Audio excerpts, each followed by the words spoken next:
வணக்கம் மக்களே. மதிமுக வைகோ அவர்களுடைய கட்சி. நான் மிகவும் மதிக்கக்கூடிய ஒரு தலைவர் தான் வைகோ. மிகப்பெரிய ஒரு பேச்சாளர். அவருடைய பேச்செல்லாம் பார்லிமெண்ட்டில் கேட்டிருந்தீங்க அப்படின்னா ஆனால் தெரிவிக்கக்கூடிய பேச்சுகளாக இருக்கும். கலைஞருடைய போர்வால் அப்படின்னு சொல்லக்கூடிய ஒரு நபர் தான் வைகோ. வைகோவுடைய கட்சி தான் மதிமுக.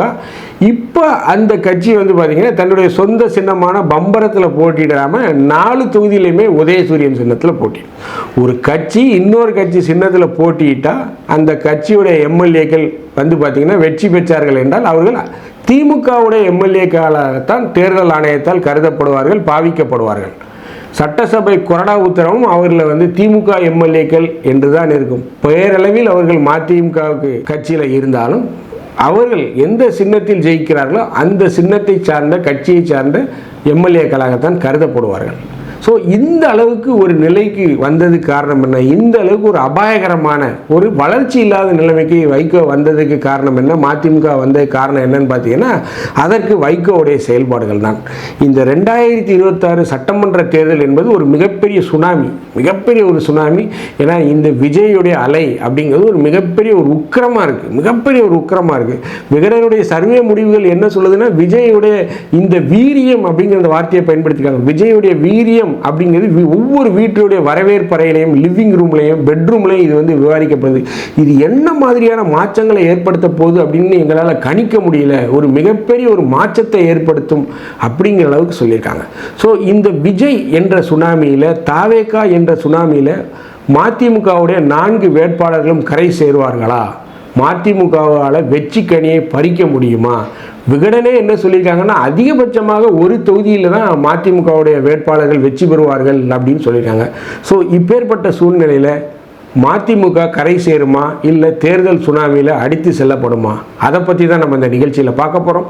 நான் உங்கள் ஜோசப். வாங்க நம்ம இப்போ நிகழ்ச்சிக்குள்ளே போகலாம்.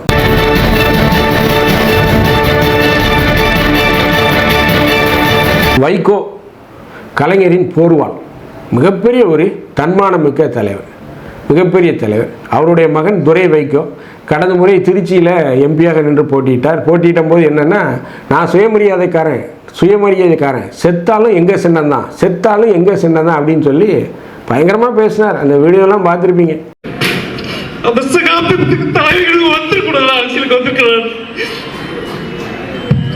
அக்கா அவங்களுக்கு சொல்ல கீழே டென்ஷன் பண்றீங்கன்னு எங்க கட்சிக்காண்டி எங்க அப்பா காண்டி 30 வருஷம் உழைச்சு தேஞ்சிட்டாங்க. எங்க ஆளுங்க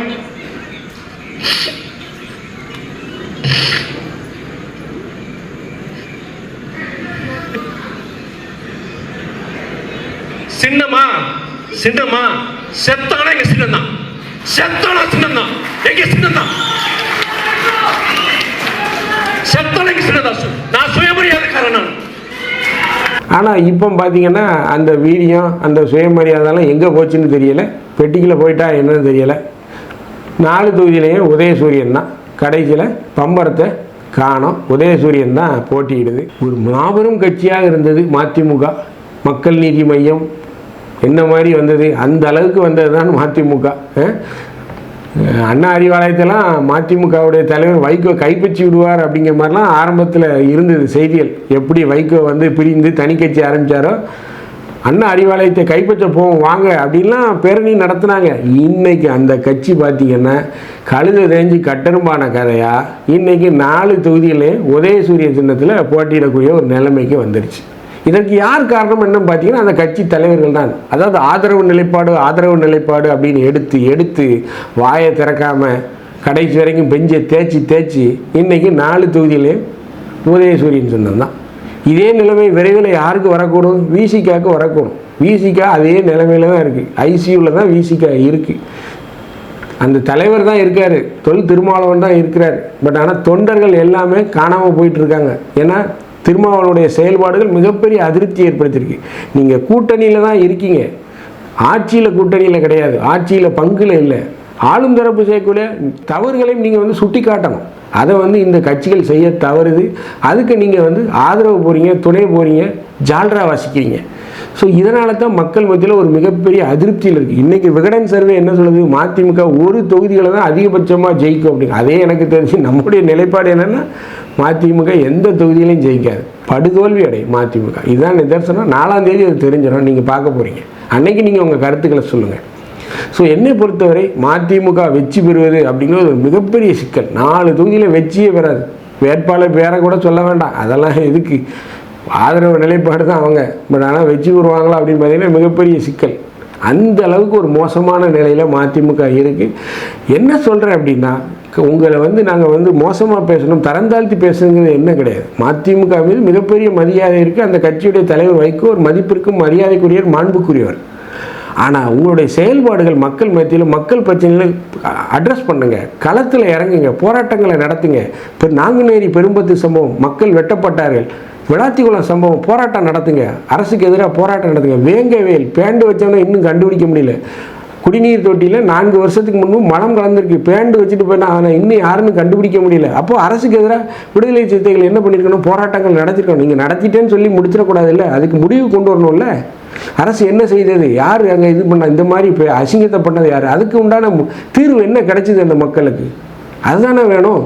தீர்வு இல்லாமல் அந்த பிரச்சனை அப்படி கிடப்பில் போட்டால். ஸோ இதுதான் இந்த கட்சிகள் செய்யக்கூடிய ஒரு மிகப்பெரிய தவறு. ஸோ அதே தவறைத்தான் வைகோ அவரும் செய்துக்கிட்டு வர்றார். கடந்த முறை என்ன சொன்னாங்க, நாங்கள் தனி சின்னத்தில் தான் போட்டிடுவோம், நாங்கள் முடியலை, திமுகவாவது ஒரு தொகுதியை நீங்கள் உங்கள் சொந்த சின்னத்தில் போட்டிடுங்கன்னாங்க. இவங்க அதையும் வேண்டாம், நாங்கள் 4 தொகுதியிலே உதயசூரியன்லேயே போட்டிடுறோன்னு சொல்லி வைகோ இறங்கி வந்துட்டார்.